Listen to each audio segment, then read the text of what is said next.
İclasın əvvəlində təqsirləndirilən Lyobomnonyan vəsatət verərək bəzi iclas protokolları ilə tanış olmaq istədiyini bildirdi.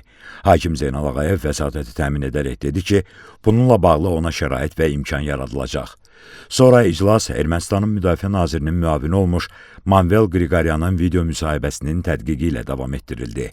Müsahibə cinayət işi materiallarında olan 1992-93-cü illərdə Azərbaycana və azərbaycanlılara qarşı törədilmiş cinayətlərin tədqiqi baxımından vacib sübutlardandır. Müsahibədə Manvel Qriqoryan Ermənistandan necə və hansı məqsəd üçün Qarabağa gəldiyindən, Azərbaycan ərazilərində törətdikləri cinayətlərdən və qanunsuz əməllərdən, azərbaycanlılara olan nifrətindən danışır. Bildirir ki, Ermənistandan 24 saat onlarla əlaqədə olublar. İrəvandan böyük bir qrup gənc oğlan və qızlar gətirilərək onlarla əməkdaşlığa cəlb edilib. Həmin gənclər gündüzlər məktəblərdə dərs keçib, gecələr isə onlarla birlikdə postda dırnaqarası əskər olub. Müəllimlər vasitəsilə 14-15 yaşlı yeniyetmələrdən dırnaqarası əskər kimi istifadə edib, onlara silah paylayıblar. Həmin yeniyetmələrin 90%-i bu gün də orduda, yəni Ermənistan ordusunda xidmət edir. Yüksək rütbəli zabitlər, hətta generallardır. Manvel Qriqoryan müsahibədə həmin uşaqları necə saxladıqlarını, valideynlərinə göstərmədiklərini, onlarla ciddi ideoloji iş apardıqlarını deyir.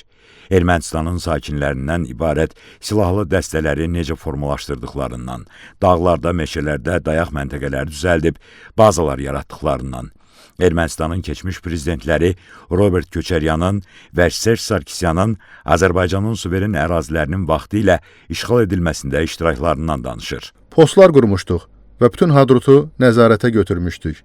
Yerli qüvvələr də var idi, lakin orada əsas söz sahibi biz idik. Müsahibədə Manvel Qriqoryan 1991-ci ilin yarısında Qarabağda hərbi bölmələr yaratdıqlarından, bunun üçün Ermənistandan göndərilən yüksək rütbəli hərbi zabitlərdən danışır. Bildirir ki, Ermənistandan vertolyotla hansı silahlar mümkündürsə gətirilib.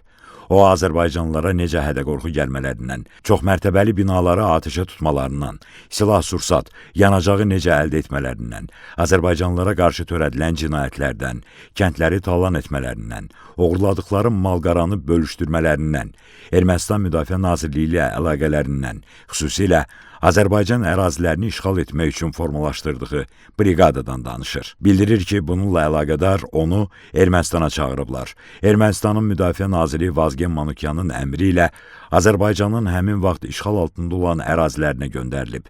Bundan sonra Azərbaycanın Füzuli rayonunun 47 kəndini işğal ediblər. Briqadanı çox ciddi şəkildə formalaşdırıb Hadruta gətirdik. Briqada Ermənistanın bütün dəstələrindən formalaşmışdı. Ermənistanda elə tabor, diviziya, bölük yox idi ki, briqadada oradan adamlar olmasın. Müsahibədə Manvel Qriqoryan Azərbaycanın yaşayış məntəqələrini necə işğal etmələrindən də danışır. Başladıq Azərbaycanlıların kəndlərini tutmağa, kəndlərə girib, dağıdıb, məhv edirdik. Füzuliyədək 6-7 kəndi aldıq. Artıq biz yüksəklikdə otururduq. Füzuli bizim ovcumuzun içində idi. Manvel Qriqoryan müsahibədə briqadanı formalaşdırdıqdan sonra çox böyük tapşırıqlar yerinə yetirdiyini deyir. Ermənistanın keçmiş prezidenti Robert Köçəryanın həmin prosesdə iştirakından danışır. Müsahibədə həmçinin Ermənistan prezidenti Levon Ter-Petrosyanla görüşə getmək üçün ona Füzuliyə vertolyot göndərilməsindən, görüşdə Azərbaycan ərazilərini işğal etmələri barədə məlumat verməsindən, Levon Ter-Petrosyanın bundan sonra yalnız onun əmrlərini yerinə yetirməsini deməsindən danışır. Bildirir ki, Levon Ter-Petrosyana cavabda, mən də elə sizin əmrlərinizi yerinə yetirirəm dedim. Sonra iş üzrə toplanmış çoxsaylı sənədlər, o cümlədən Azərbaycanın Xankəndi şəhərinin və Kərkicahan qəsəbəsinin, Şuşa, Xocavənd, Ağdərə, Laçın, Kəlbəcər, Füzuli, Qubadlı, Cəbrayıl, Ağdam və Zəngilan rayonlarının işğal edilməsi, bunun nəticəsində əhalinin yaşadığı ərazidən didərgin düşməsi, 1992-ci il mayın 13-də Bərdə şəhərinin, iyunun 8-də isə Qazax rayonunun kəndlərinin atəşə tutulması, avqustun 28-də Goranboyun Ballıqaya kəndində törədilmiş qətliam, Azərbaycan Silahlı Qüvvələrinin əsirlikdə olan hərbi qulluqçuları və beynəlxalq humanitar hüquqla müdafiə olunan mülki və digər şəxslərə amansız rəftar edilməsi, işgəncələr verilməsi, həmçinin 1-ci Qarabağ müharibəsi zamanı itkin düşmüş şəxslərin meyit qalıqlarının Şuşa şəhərində təhvil verilməsi, Xocavənd rayonunun Edilli kəndində kütləvi məzarlığın aşkarlanması, mina partlayışları zamanı ayrı-ayrı şəxslərin öldürülməsi və müxtəlif bədən xəsarəti almaları və digər faktlar üzrə toplanmış sübutlar elan olundu. Habelə iş üzrə keçən fotoşəkillər nümayiş etdirildi. İclasda təqsirləndirilən David Babayan məhkəməyə müraciət edərək onlara təqsirləndirilən şəxsin hüquq və vəzifələri barədə bildirişin Azərbaycan və rus dillərində də təqdim olunmasını xahiş etdi. Məhkəmə vəsatəti nəzərə alaraq dedi ki, bildiriş təqdim olunacaq. Məhkəmə prosesi sentyabrın 26-sında davam etdiriləcək. Bakı Hərbi Məhkəməsində hakimlər Zeynal Ağayevin sədrliyi, Camal Ramazanov və Anar Rzayevdən ibarət tərkibdə keçirilən məhkəmə iclasında zərər çəkmiş şəxslərin bir qismi, onların hüquqi varisləri və nümayəndələri də iştirak edirlər.